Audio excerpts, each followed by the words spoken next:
বন্ধুরা নমস্কার। বন্ধুরা, আমাদের দেশে এনডিএ জোট এবং ইন্ডিয়া জোট এই দুটো প্রধান প্রতিপক্ষ জোট বড় ধরনের চ্যালেঞ্জের মুখোমুখি হতে যাচ্ছে আগামী এক বছরে। আগামী এক বছরের মধ্যে যে 4টি বিধানসভা নির্বাচন অনুষ্ঠিত হতে যাচ্ছে, সেই 4টি নির্বাচনই একদিকে এনডিএ জোটের জন্য চ্যালেঞ্জিং, অন্যদিকে ইন্ডিয়া জোটের জন্য চ্যালেঞ্জিং।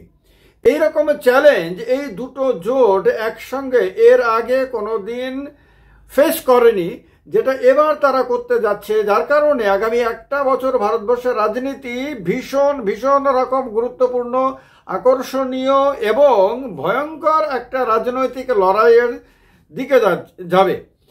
সেই নির্বাচনগুলো কোথায় কোথায়? প্রথম নির্বাচন হবে বিহারে। যে বিহারে ইন্ডিয়া জোটের কাছে যেমন চ্যালেঞ্জিং হবে জোটটাকে ঐক্যবদ্ধ রাখা, মজবুত রাখা এবং জোটের সিট শেয়ারিংটাকে গতবার যেরকম যতটা আনসাইন্টিফিক ছিল তার চেয়ে বেশি সাইন্টিফিক করে নিয়ে তারপর লড়াই করা, অন্যদিকে তেমনি এনডিএ জোটের কাছে চ্যালেঞ্জিং হবে তার যে পরস্পর বিরোধী যে অ্যালায়েন্স পার্টনারগুলো রয়েছে তাদেরকে এবার বুঝিয়ে সুঝিয়ে এক জায়গায় ঐক্যবদ্ধ রেখে লড়াইয়ে যাওয়া। বিহারে সবচেয়ে বড় চ্যালেঞ্জে মুখোমুখি এর কারণে দুটো জোট।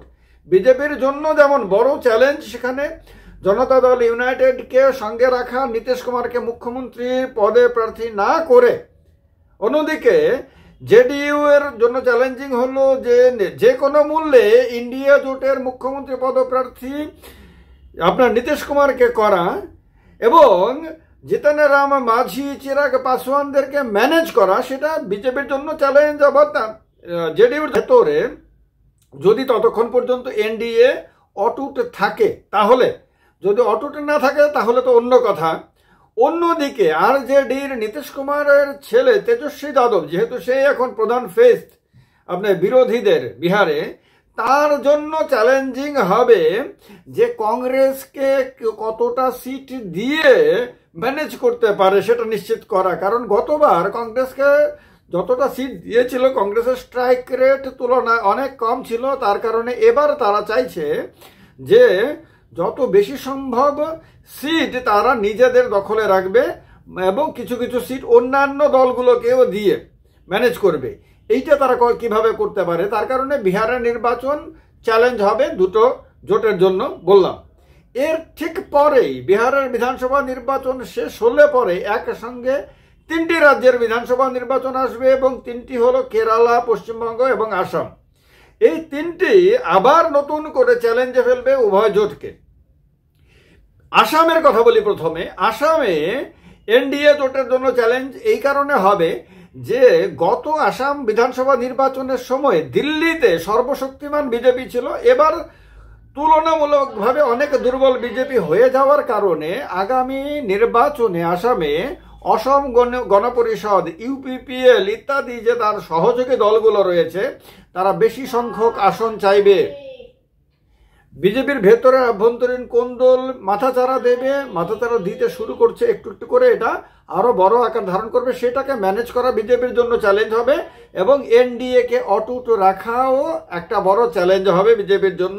অন্যদিকে ইন্ডিয়া জোটের জন্য চ্যালেঞ্জ হবে যে কংগ্রেস কতটা তার সহযোগী দলগুলোকে ম্যানেজ করে নিয়ে ঐক্যবদ্ধ রাখতে পারে, যেটা কংগ্রেস এখনো পর্যন্ত মোটামুটি রাখতে পেরেছে, খুব ভালোভাবে কিন্তু করতে পারছে না। আর আরেকদিকে হলো কংগ্রেসের ভেতরে যে সমস্ত নেতারা বিজেপির দিকে তাকিয়ে রয়েছে, বিজেপিতে যাওয়ার জন্য প্রস্তুত হয়ে রয়েছে, তাদেরকে বুঝিয়ে সুঝিয়ে দলের কাজে লাগাতে পারে। আরেকদিকে হলো আপনার আসামের মধ্যে ইতিমধ্যেই আপনার আম আদমি পার্টি ঢুকে গেছে, তৃণমূল কংগ্রেস ঢুকে গেছে।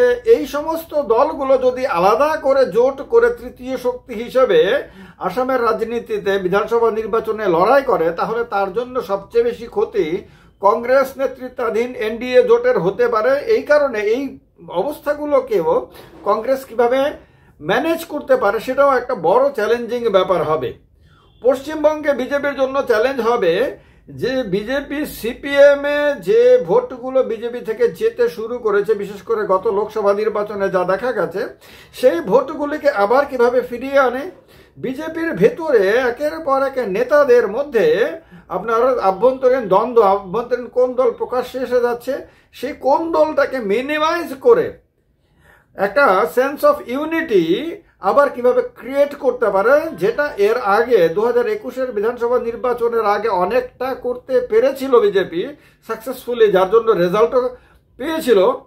শাসন ক্ষমতায় না যেতে পারলেও তাদের রেজাল্ট কিন্তু অনেক ভালো হয়েছিল অন্যান্য ইলেকশনগুলোর তুলনায়। এবার কিন্তু উল্টো চিত্র দেখা যাচ্ছে, এবার দলের মধ্যে দ্বন্দ্ব দেখা যাচ্ছে, সেই দ্বন্দ্বটাকে কিভাবে ম্যানেজ করতে পারে, এটা বিজেপির জন্য চ্যালেঞ্জ।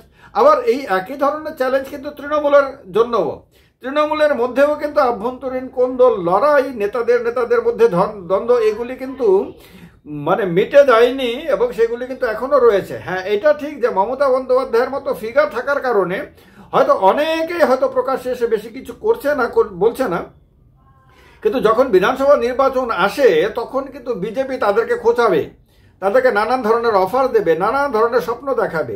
তো সেই স্বপ্নে, সেই অফারগুলোতে আপনার বিশ্বাস করে অনেকে হয়তো আবার ড্রাইভ দিতে পারে। সেই সমস্ত পরিস্থিতিগুলোকে কিভাবে তৃণমূল কংগ্রেস ম্যানেজ করে সেটা একটা দেখার বিষয়।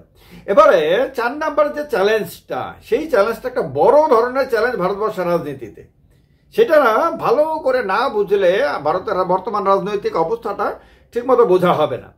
পশ্চিমবঙ্গে আপনার সিপিএম এবং কংগ্রেসের মধ্যে বন্ধুত্ব সর্বজনবিদিত, যদিও দীর্ঘদিন তারা পরস্পরের শত্রু ছিল, কিন্তু গত কয়েকটা নির্বাচনে আমরা দেখেছি যে সিপিএম এবং কংগ্রেসের মধ্যে বন্ধুত্ব হয়েছে এবং বন্ধুত্বের ফলে তারা যথেষ্ট ক্ষতিরও মুখোমুখি হয়েছে।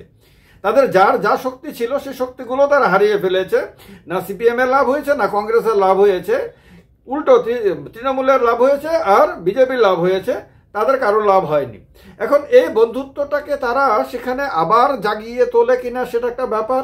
অন্যদিকে একই সময়ে যখন পশ্চিমবঙ্গে তারা বন্ধু হয়ে একে অপরে হাতে হাত ধরে লড়াই করবে, তখনই কিন্তু কেরালা বিধানসভা নির্বাচনে সিপিএম এর নেতৃত্বাধীন এলডিএফ সরকারকে উৎখাত করে শাসন ক্ষমতা দখল করার জন্য কংগ্রেস নেতৃত্বাধীন ইউডিএফ, সেখানে ইউনাইটেড ডেমোক্রেটিক ফ্রন্ট, একদিকে লেফট ডেমোক্রেটিক ফ্রন্ট আর একদিকে ইউনাইটেড ডেমোক্রেটিক ফ্রন্ট, মানে সেখানে ইন্ডিয়া আর এনডিএ এর ব্যাপার নাই, সেখানে লড়াইটা ইন্ডিয়া জোটের মধ্যে দুটো আলাদা আলাদা জোট, সেই দুটো জোটের মধ্যে। তো সেখানে মানুষ দেখবে কি, মানুষ দেখবে কেরালাতে তারা একে অপরের বিরুদ্ধে লড়ছে, আবার বাংলাতে তারা একে অপরের হাতে হাত ধরে আপনার সেখানে শাসন ক্ষমতা দখলের জন্য লড়াই করছে।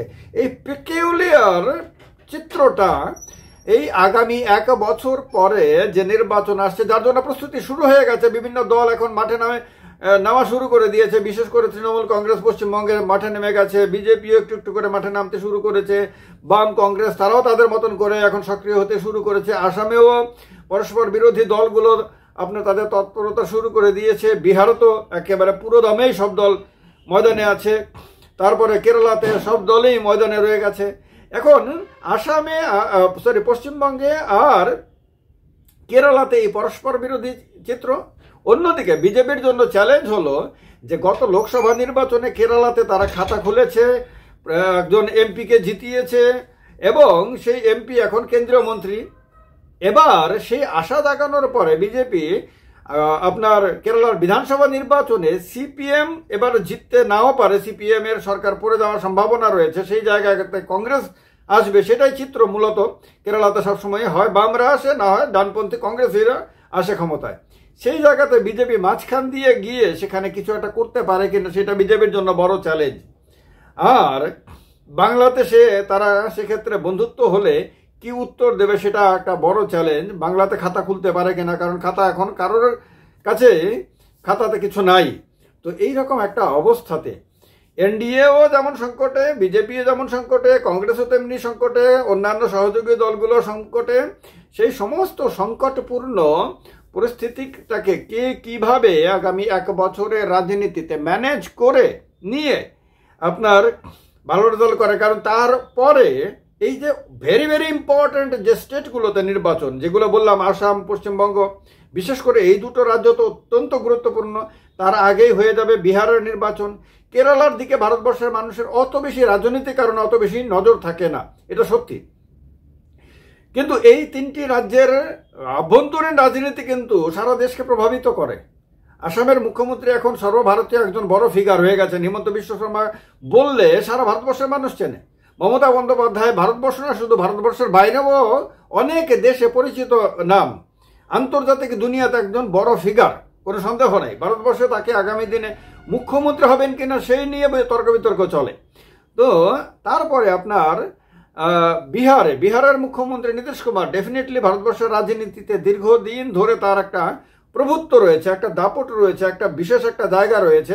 তিনিও ভবিষ্যতে প্রধানমন্ত্রী হতে পারেন যে কোনো সময়ে, সেই নিয়েও তর্ক বিতর্ক হয়, আলোচনা হয়, ইত্যাদি হয়। তো যার কারণে এই তিনটি রাজ্যের নির্বাচনের ফলাফল এবং এই সমস্ত পরস্পর বিরোধী যে দুটো জোট, এনডিএ বনাম ইন্ডিয়া, আবার ইন্ডিয়ার ভেতরে আপনার কংগ্রেস বনাম তৃণমূল, কংগ্রেস বনাম সিপিএম, এরকম বিভিন্ন জায়গায় বিভিন্ন রকম যে লড়াই, তারপরে এনডিএর ভেতরে আপনার বিজেপি বনাম জেডিইউ লড়াই, বিজেপি বনাম আপনার হাম পার্টি লড়াই, বিজেপি বনাম এলজেপি, রামবিলাস পাসওয়ান লড়াই, ইত্যাদি বিভিন্ন ধরনের যে লড়াই, সেই লড়াইগুলোকে কিভাবে ম্যানেজ করে খেয়ে কতটুকু শেষ পর্যন্ত ভালো ফলাফল করতে পারে, তার উপরে কিন্তু আগামী দিনের ভারতীয় রাজনীতি অনেকটা নির্ভর করবে। আর এর মধ্যে লাস্ট যার কথা না বললেই না, তিনি হলেন প্রশান্ত কিশোর, যিনি নতুন পার্টি বানিয়েছেন আপনার জনসুরাজ পার্টি নামে। সেই পার্টি গত উপনির্বাচনে বিহারের আপনার মোটামুটি রেজাল্ট করেছে, কিন্তু বিহারের বিধানসভা নির্বাচনে সেই পার্টি খাতা খুলতে পারে কিনা, বিধানসভা দখল করতে পারবে সেটাও যেমন বলা যাচ্ছে না, দখল করতে পারবে না সেটাও বলা যাচ্ছে না, কিন্তু খাতা খুলতে পারে কিনা সেটা হলো প্রথম প্রশ্ন। দ্বিতীয়ত হলো সরকার গঠনে নির্ণায়ক অবস্থায় যেতে পারে কিনা। যদি ভালো সংখ্যক আসন জিতে নিতে পারে, যখন যদি এমন অবস্থা তৈরি হয় যে জনসুরাজকে বাদ দিয়ে, প্রশান্ত কিশোরকে বাদ দিয়ে কোনো দল বা কোনো জোট সরকার বানাতে পারবে না, তাহলে প্রশান্ত কিশোর আবার ভারতবর্ষের রাজনীতিতে একটা বড় ফিগার হয়ে উঠবেন। তখন রাজনৈতিক নেতা প্রশান্ত কিশোর তখন আলোচনার কেন্দ্রবিন্দুতে চলে আসবেন। ফলে অনেক কারণে, অনেক দিক দিয়ে আগামী 1 বছর ভারতবর্ষের রাজনীতি উত্তপ্ত হয়ে থাকবে, ভীষণ ভীষণ রকম আকর্ষণীয় হয়ে থাকবে। দিল্লি বিধানসভা নির্বাচনটা শেষ হলে, ফলাফল প্রকাশিত হয়ে গেলে পরেই বাদ বাকি নির্বাচন নিয়ে তোলপাড় হয়ে যাবে ভারতবর্ষের জাতীয় রাজনীতি, এবং রাজ্য রাজনীতি কিন্তু আপনার জমজমাট হয়ে যাবে। এই অবস্থাতে এই সমস্ত কিছুর পরিপ্রেক্ষিতে আপনাদের কি মনে হয় এই বিভিন্ন জোটগুলোর মধ্যের যে আভ্যন্তরীণ যে লড়াই, কে কিভাবে ম্যানেজ করতে পারবে জানাবেন কমেন্ট বক্সে কমেন্ট করে। ভিডিওটি ভালো লাগে তার কারণে শেয়ার করবেন, লাইক করবেন, আর চ্যানেলটিকে সাবস্ক্রাইব করে নেবেন। আর শেষ করার আগে বলে দিই, আমার কিন্তু শুধুমাত্র ত্রিপুরার মানুষের জন্য ত্রিপুরার বিষয় নিয়ে একটা আলাদা চ্যানেল আছে, ত্রিপুরা পলিটিক্যাল শো, আর শুধুমাত্র হিন্দিতে আলাদা একটা চ্যানেল আছে, হিন্দি পলিটিক্যাল টক নামে। এই দুটো চ্যানেলেরই লিঙ্কগুলো ডেসক্রিপশনে দেওয়া আছে, সেখান থেকে ক্লিক করে আপনারা ওই চ্যানেলগুলোতে যেতে পারেন, চ্যানেলগুলোকে সাবস্ক্রাইব করতে পারেন।